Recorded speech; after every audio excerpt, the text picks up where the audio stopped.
The 2006 Honda Pilot has a oil service indicator light that will appear on the bottom left side of the instrument cluster, warning you that it's almost time to change your oil.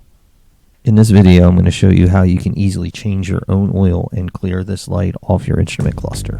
Of course, you'll need some tools, and although you may not have all these tools, you will need at least oil filter and 5W20 motor oil. Now, I prefer full synthetic because of the high mileage, and in my experience, it's just worked better for my car. But whatever your car recommends in the manual, get that. Also, you'll need a jack to lift the car. The Honda does come with one, however, I prefer this one. It's just easier to use. You'll need some sort of ratchet and socket set, preferably metric. The oil plug is a 16 millimeter, and if you're taking the tire off, the lug nuts are a 19 millimeter. An oil pan and a funnel. The location where you fill the oil is further down than you would expect, so a longer funnel is recommended. These items aren't required, but I do use them in the video. Disposable gloves, rag or cloth, channel locks, links in the description below. Starting at the front of the car, if you look down at the engine, the front of the engine on the left side is the dipstick for the oil level, and then the oil cap. You're going to want to remove this oil cap. Sometimes this can be tough. Use your channel locks or pliers to crack the cap. After you crack it, go ahead and remove the cap. Removing the tire is optional but highly recommended. Before you jack the car up, you're going to want to crack these lug nuts. I have a locking lug nut, so it requires a special key for one of them.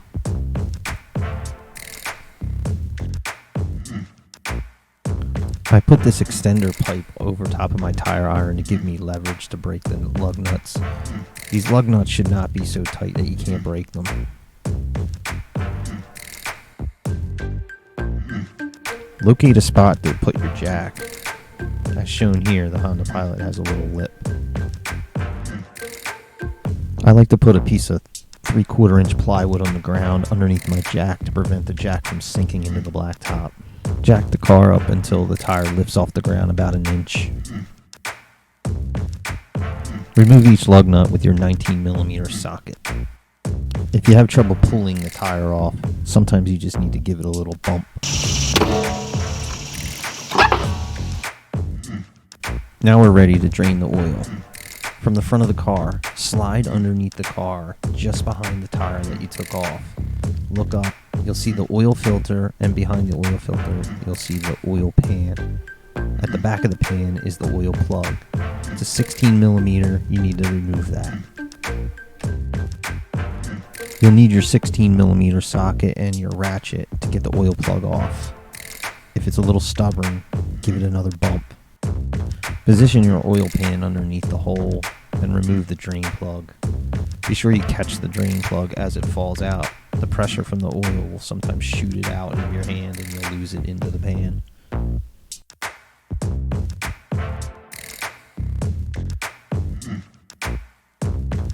You'll have to reposition the oil pan as the oil slowly drains out. While you're waiting for the oil to finish draining, take this time to inspect the plug. Sometimes it can be damaged, and putting it back in can mean never getting it back out. Once the oil is done draining, go ahead and put this plug back in. Be sure not to tighten it too much. Just nice and snug is good enough.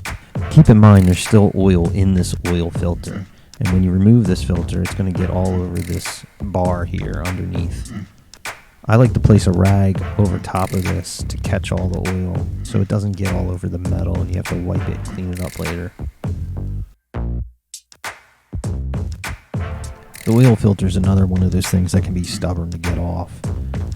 Take your channel locks and open them as wide as you can get them, and then put them around the top. Be careful though, the oil filter is kind of soft. You could easily crush it around the threads. You want to apply just enough pressure so it doesn't slip as you turn. Once you get it cracked, you can then reach in and start to spin it with your hand. Once it comes off, go ahead and dump the excess oil that's in the filter into the pan underneath, and then dispose of it. Have a bag ready right next to you to put it in.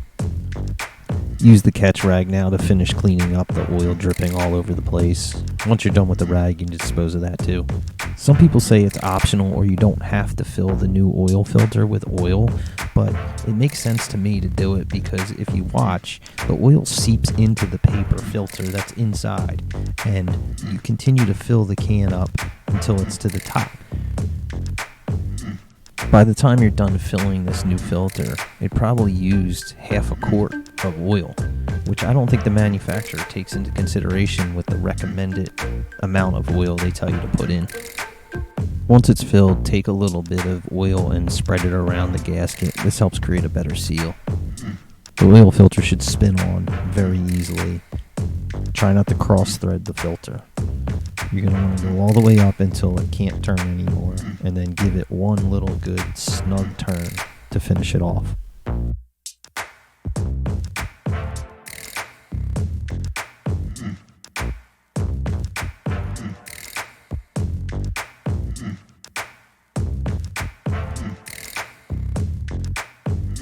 Time to clean up and put the tire back on.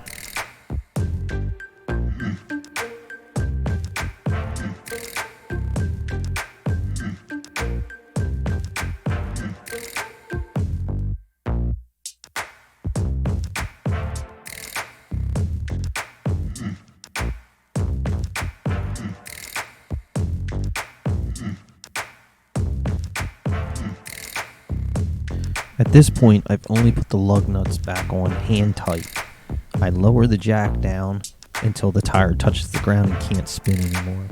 And then I'll give them one good snug nudge to tighten them up.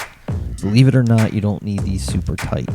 I'd rather have them a little bit loose so if I get a flat on the highway, I don't struggle to get these off.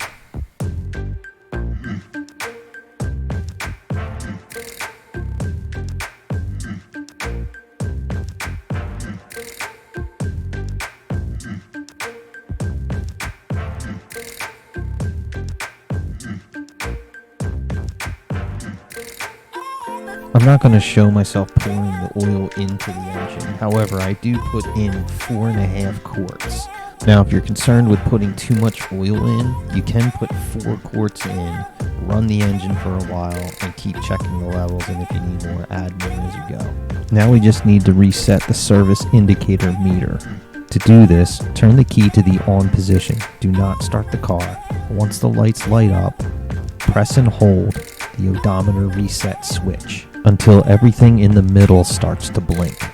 Once you see everything is blinking, release the switch for a second or two, and then press it and hold again until you see oil life 100%.